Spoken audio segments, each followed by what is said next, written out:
Gledate emisiju Radim, gradim.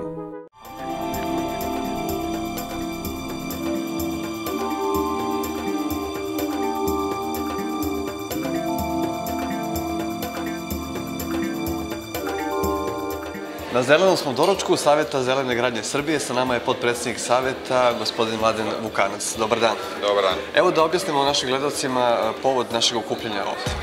Pa povod današnjeg okupljanja je obeležavanje Svetskog dana, znači zelene gradnje. On se obeležava u celom svetu, tako da ga obeležavamo ovde u Srbiji.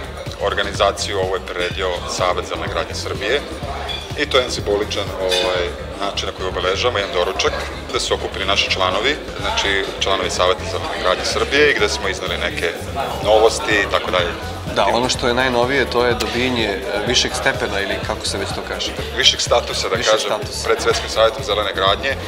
Juče smo primili tu informaciju, znači došli smo na viši nivo, taj viši nivo će nam omogućuje, znači da imamo neka veća prava, znači u samoj organizaciji, svetskoj organizaciji.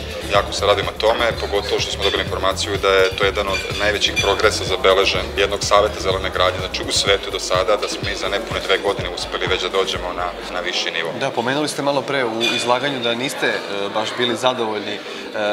Čime niste zadovoljni ako je toliko veliki uspeh Saveta zelene gradnje Srbije? Pa iskreno nisam zadovoljan sa možda nekom, da kažem, reakcijom kod nas koja se javlja na ovu ideju, ali dobro, potrebno je određeno vreme za to. Možda mi malo teže primamo tu ideju, međutim kad se uđe u sam koncept zelene gradnje, videli ste iz ove prezentacije da zelena gradnja veoma može da pomogne i lokalnoj ekonomiji jedne zemlje i da je jako značajna za jednu zemlju.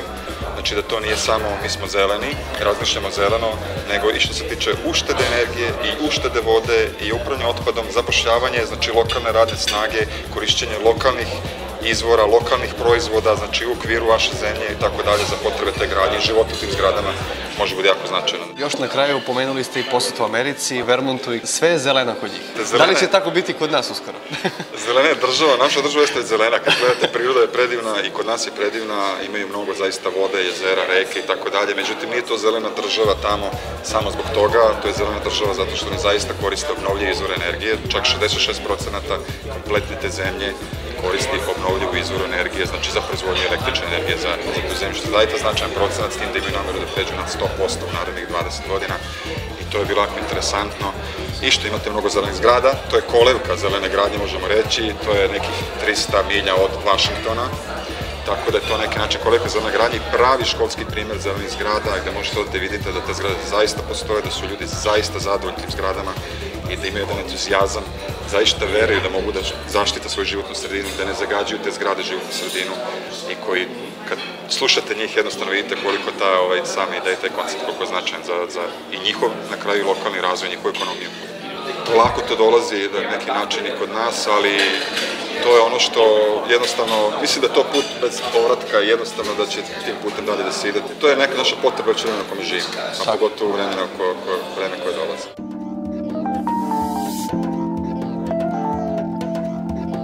Još jedan je Mladen sa nama danas na zelenom doručku koji će nam nešto više reći o aktivnostima u narednom periodu.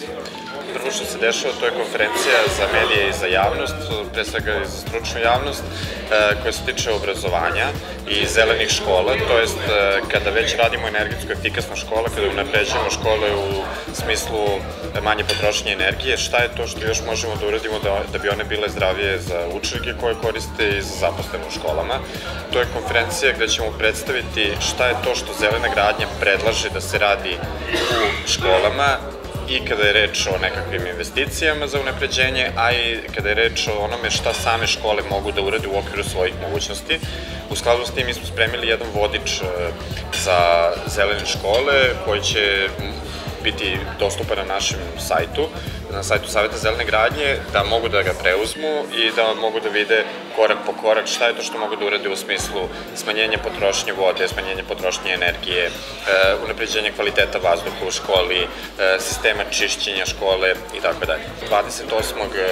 septembra u Medija centru u Beogradu, konferencija za štampu 10 časova ujutru, pozivamo sve zainteresovane škole, direktore škola, upravnike, sve nastavnike koje zanima da nešto urade u svojim školama, da dođu, da saznaju na licu mesta šta je to šta mogu da urade da bi škola bila zelenija.